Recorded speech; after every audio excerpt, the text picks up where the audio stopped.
देखिए जी, इसके लिए कोई ज़्यादा इन्वेस्टमेंट तो नहीं चाहिए होती। इसके 2-3 तरीके मैंने बताए हुए हैं डिफरेंट वीडियोज़ के अंदर। एक तो ये है कि आप फार्मिंग करना चाहें तो वो कर सकते हैं। जैसे आजकल सीड का सीज़न तो नहीं है, तो इसके पौधे लेके इसको बड़े करके वो सेल कर सकते हैं, संभाल के कुछ 6 महीने तक, साल तक उसको बड़ा करके फिर आगे सेल आउट करते हैं। खुद लगा के उसको फार्मिंग करना चाहें तो वो भी कर सकते हैं। और जो ख़वातीन घर बैठे कोई काम करना चाहती हैं तो वो भी इसके ब्रांड्स पे काम कर सकती हैं, या वो इवन प्लांट्स का भी काम कर सकती है कि प्लांट को बड़ा करके सेल आउट कर दें। और इन्वेस्टमेंट की बात रही तो बहुत कम पैसों से शुरू हो जाता है। अच्छा, बहुत कम पैसों से? जी जी जी। देखिए आजकल 10-15 हज़ार रुपया तो कुछ भी नहीं है ना। जी जी। इतनी इन्वेस्टमेंट से मेरा ख्याल लाजमी काम शुरू हो जाता है। मैक्सिमम 20,000 रुपये से आप बड़ा आसानी के साथ इस काम को शुरू कर सकते हैं। मज़े की बात यह है कि मैंने काफ़ी वीडियोज़ में ये जिक्र किया हुआ है कि जी ऊद का सोप आ रहा है जी, लेकिन जब ऊद का सोप आया तो वो आप फर्स्ट टाइम कवर कर रहे हैं उसको ना। जी जी। तो जैसे ये ऊद का सोप है, साबुन है, अच्छा जी, ये ऊँट का सोप है। इसी में ये सारी ऊद की फ्रेगनेंस है इसके अंदर ना। ग्रो पाकिस्तान की वीडियोस देखने के लिए हमारे चैनल को सब्सक्राइब करें और बेल के आइकन पर क्लिक करें ताकि आप हमारी आने वाली तमाम वीडियो से बाखबर रह सकें। अस्सलाम वालेकुम नाजरीन, आप देख रहे हैं ग्रो पाकिस्तान और मेरा नाम है वकार फारूक। नाजरीन, एक बार फिर से हम आपके लिए एक ज़बरदस्त बिजनेस आइडिया लेके हाजिर हुए हैं। नाजरीन, इसमें हम आपको बताएंगे एक छोटे से पौधे से आप कैसे बिजनेस को शुरू कर सकते हैं, जिसमें आप बहुत ही कम इन्वेस्टमेंट से एक लंबे अरसे के बाद बहुत ही मुनाफा बख्श कारोबार कर सकते हैं। जी हाँ नाजरीन, ऊद के एक छोटे से पौधे से आप किस तरह कारोबार कर सकते हैं, इस वीडियो में हम आपको वही बताएंगे। तो चलिए वीडियो की जानिब चलते हैं। उससे पहले आप सभी से गुजारिश है कि चैनल को सब्सक्राइब कर दीजिए और वीडियो को लाइक कर दीजिए। अस्सलाम वालेकुम जावेद साहब। जी वालेकुम सलाम। सर, क्या हाल है आप? जी अल्लाह का शुक्र। जावेद साहब, हमारी ऑडियंस को ये बताइएगा कि जो आप कारोबार ऊद का कारोबार कर रहे हैं, ये इसके लिए क्या इन्वेस्टमेंट चाहिए और ये कौन सा शख्स या कौन सा बंदा इसको स्टार्ट कर सकता है? देखिए जी, इसके लिए कोई ज़्यादा इन्वेस्टमेंट तो नहीं चाहिए होती। इसके 2-3 तरीके मैंने बताए हुए हैं डिफरेंट वीडियोज़ के अंदर।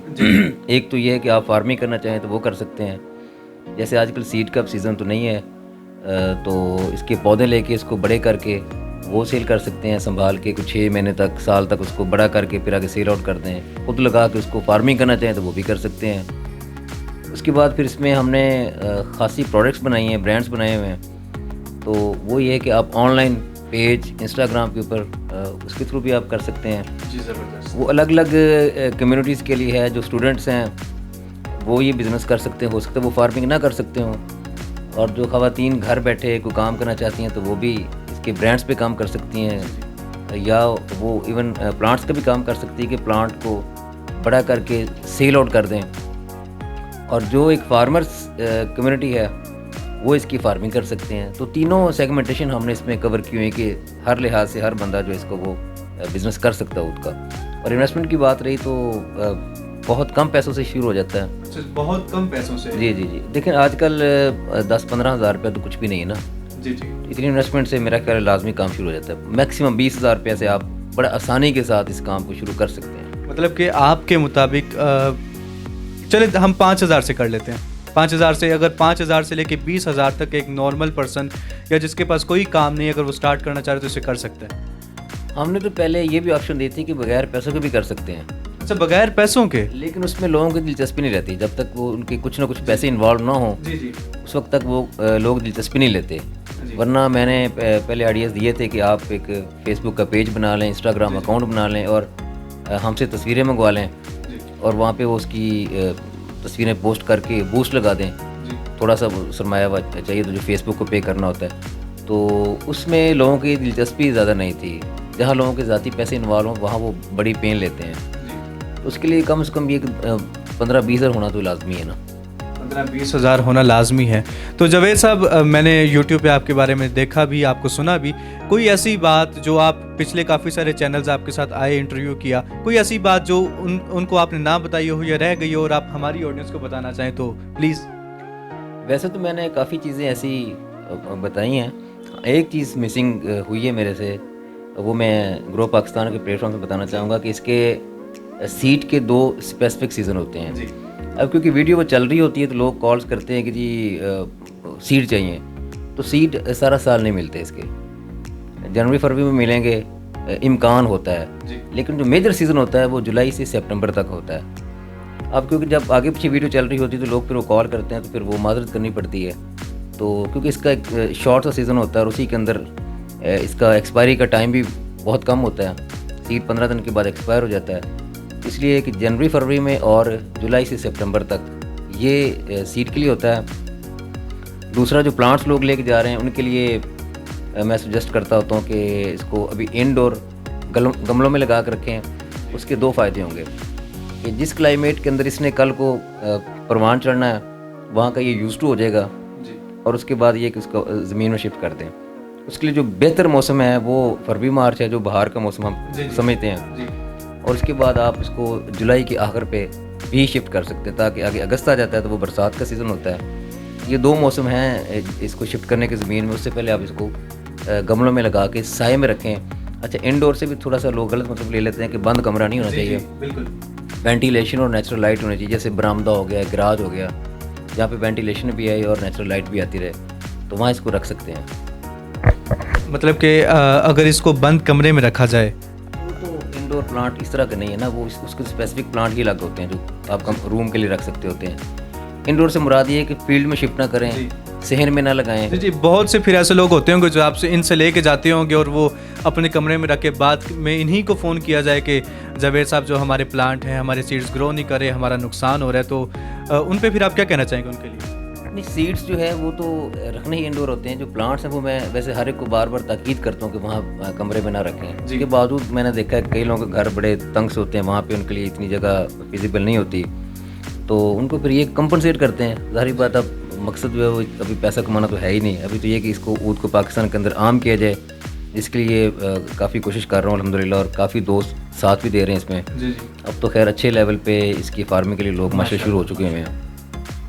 तो जावेद भाई, एक सवाल मज़ीद हमारी ऑडियंस के लिए, आप हमें बताइए कि ये जो एक बंदा स्टार्ट करता है काम, वो उसके पास मुकम्मल सीड्स वगैरह तो नहीं होते या प्लांट्स भी नहीं होते, तो वो सब कुछ आप ख़ुद प्रोवाइड करेंगे या कहीं से लेके देंगे? प्लांट्स तो मेरे पास मौजूद होते हैं, लोग परचेज़ कर रहे होते हैं। तो सीड्स के मैंने ऑलरेडी बता दिया कि उसका एक स्पेसिफिक सीज़न होता है जी। उसमें लोग फिर वो जो कॉल आगे पीछे करते हैं, मैं बता देता हूँ कि जी प्लांट सीज़न में आप कॉल कीजिएगा। अगर वो प्लांट लेने पे, पौधा लेने के ऊपर बिलिंग होते हैं तो फिर वो बता देते हैं कि जी पौधा इतने का इसकी कीमत है, वो वेरी कर रही होती है हाइट के अकॉर्डिंग, उसकी एज के अकॉर्डिंग, तो वो उनको गाइड कर देते होते हैं। अच्छा, सबसे छोटा जो पौधा आपके पास मिलता है, सबसे छोटा जो एक सीड से मतलब जनरेट हो रहा है, उसकी क्या प्राइस देते हैं आप? वो पौधे किसी को मैं देता नहीं ना, उसकी रीज़न ये है कि उसका ड्राई होने के चांसेस ज़्यादा होते हैं। जब तक वो पौधा रूट ना पकड़ ले उस वक्त तक पौधा किसी को देना नहीं चाहिए। तो क्योंकि बेबी प्लांट जो होता है ना वो नॉर्मली लोगों से मर जाता होता है, तो मैं उसको कम से कम 1 फीट का मतलब करके देता होता हूँ, इससे छोटा देना भी नहीं चाहिए। जी। तो जावेद साहब, एक और सवाल, उसका जवाब हमें बताइएगा कि आपसे 1 साल पहले से जो लोग जुड़ चुके हैं, आज से 1 साल पहले से जो आपके साथ कारोबार कर रहे हैं या आपसे सामान लेके गए हैं, पौधे या सीड्स लेके गए हैं, उनकी क्या सूरत हाल है? वो कहाँ तक ग्रोथ हो गई है उनकी? इससे पिछले साल तो हमें सीड की जर्मिनेशन में काफ़ी हद तक नाकामी हुई थी, लेकिन इस साल माशाल्लाह सीड का जर्मिनेट जो ना लोगों ने बहुत अच्छा किया है, बहुत अच्छी जर्मिनेशन की है, और लोग बड़े शौक़ से फिर वीडियोस और तस्वीरें भेजते थे और खुश होते थे कि हमने सीड जर्मिनेट अच्छे कर लिए। असल में पहली दफ़ा थी तो कुछ बताने में शायद इस तरह की रह गई थी या लोगों के समझने में कुछ मामला था।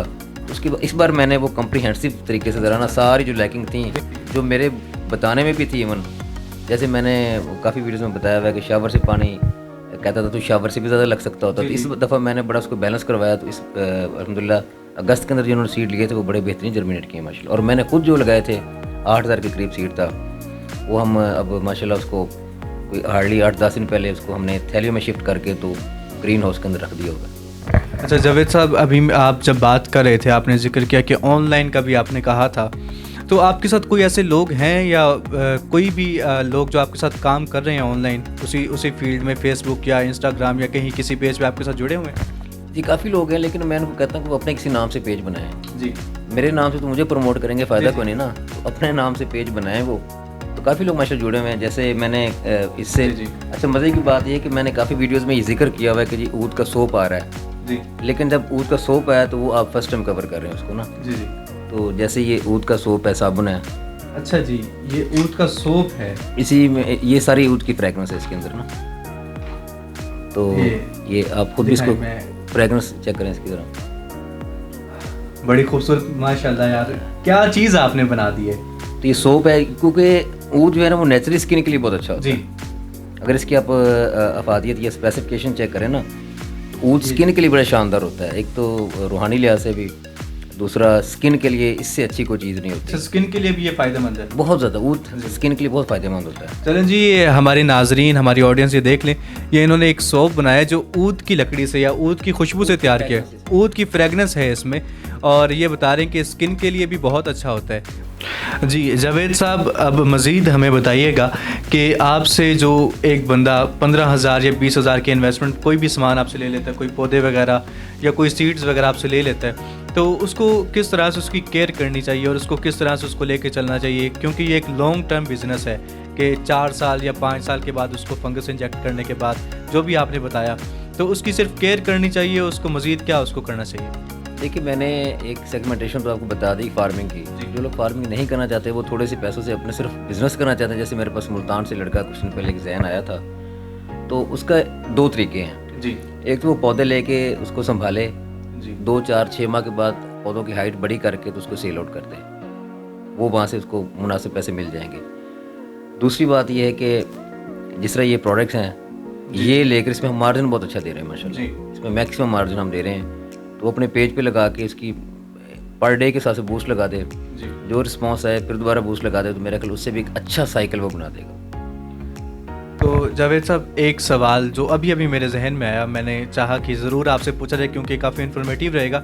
जैसे आपके अपने ब्रांड्स आपने स्टार्ट किए हुए हैं, कोई पर्सन आपसे कांटेक्ट करता है कि मैं अपनी इन्वेस्टमेंट आपको देता हूँ, आप पौधा भी अपने पास रखें, उसकी केयर भी खुद करें, जो उसमें से प्रॉफिट होगा वो आप कुछ मुझे दे दें, कुछ खुद रख लें, तो इस तरह हो सकता है आपके पास? इसमें हमने जो फैसिलिटेट करते हैं वो ये है कि पहली बात किसी से इन्वेस्टमेंट हम नहीं लेते जी, बिल्कुल नहीं लेते हैं। नंबर 2, कुछ दोस्त ओवरसीज़ ऐसे हैं जो खुद क्योंकि बाहर हैं, उन्होंने पेमेंट भिजवाई हुई कि हमारे जो पौधे हैं वो आप अपने पास संभाल के रखें, जब हम वापस आएंगे तो फिर आपसे रिसीव कर लेंगे। तो वो हम 15 दिन के बाद उनको वीडियो कॉल पे या वीडियो में उनका नाम लेके वो बना कर भेज देते हैं कि जी आपके प्लांट से अलग से आपकी अमानत पड़ी हुई है। तो उसके संभालने के हम उनसे कोई चार्जेस नहीं लेते, बल्कि एज इट इज़ उनकी अमानत उनको वापस कर देंगे। इसमें इस तरह की हम शेयरिंग कोई नहीं करते। देखिए, एक बंदा बाहर है, अगर वो इतना ट्रस्ट कर रहा है तो जो हम कर सकते हैं जो हमारे हाथ में है, तो वो उनको वैसे बेलॉस करके देना चाहिए। मतलब कि आप उसकी अमानत समझ के अपने पास चीज़ रखते हैं, उसकी केयर करते हैं। उसके बाद महीने के बाद उनको लाजमी वीडियो कॉल पे या वीडियो पे बना के उनका नाम लेके उनको भेजते होते हैं कि जी आपकी चीज़ पड़ी हुई है, ताकि फिर खुश होते हैं कि जिन्होंने केयर भी की, संभाला भी हो। तो उसमें हमने क्या, कुछ भी हमारे भी तो पड़े ही हुए हैं ना, तो वहाँ अगर उन चंद पौधों की या 50 और 200 पौधों की रखवाली हो जाएगी, केयर हो जाएगी, तो कोई मसला नहीं है। आखिरी सवाल बताइएगा, ये आने वाले वक्त में इसका क्या स्कोप देखते हैं, आपकी नज़र में क्या स्कोप है इसका? पाकिस्तान में तो हम काफ़ी लेट हो चुके हैं जी, वरना जैसे इंडिया के अंदर तो 1,500 साल से ऊँट की फार्मिंग हो रही है। अब बांग्लादेश और श्रीलंका में बड़ी शानदार फार्मिंग हो रही है। पाकिस्तान में मैंने इनिशिएटिव लिया था और कोशिश कर रहे हैं, तो इसका अगर टर्नओवर देखें, स्टैटिक्स सारे के पास मौजूद होते हैं। पिछले 10 सालों में ये कितना ग्रोथ किया ऊद ने, और ऊद का पोटेंशियल कितना था, उसकी डिमांड कितनी थी, सप्लाई और डिमांड में गैप कितना था, वो लोगों को मेरे ख्याल डायरेक्ट उनको बताएंगे तो ज़्यादा समझ आ जाएगी। तो पाकिस्तान में मैं बड़ा ही पुरुमीद हूँ कि इंशाल्लाह बड़ा अच्छा मुस्तकबिल चल रहा है। इंशाल्लाह, ज़रूर, क्यों नहीं। और जावेद साहब, पर्सनली मैं आपकी इस कोशिश को सराहता हूँ कि आपने एक जो नई चीज़ को स्टार्ट किया पाकिस्तान में, और आप पाकिस्तान की यंग जनरेशन और फार्मर्स जो कि एक महदूद चीज़ पे रह गए, उनको एक नई चीज़ आपने फराहम की कि वो इस तरह की कोशिश करें और इसमें आगे हैं। तो बहुत बहुत शुक्रिया कि आप हमारी नौजवान नस्ल को और जो हमारे बड़े हैं उनको भी आप एक नया बिज़नेस फराहम कर रहे हैं। तो बहुत शुक्रिया, आपने हमें टाइम दिया और हमारी ऑडियंस के लिए अपना वक्त निकाला। तो नाजरीन, इसी के साथ मुझे इजाज़त दीजिएगा, मिलते हैं आपके साथ अगली वीडियो में। अल्लाह हाफिज़।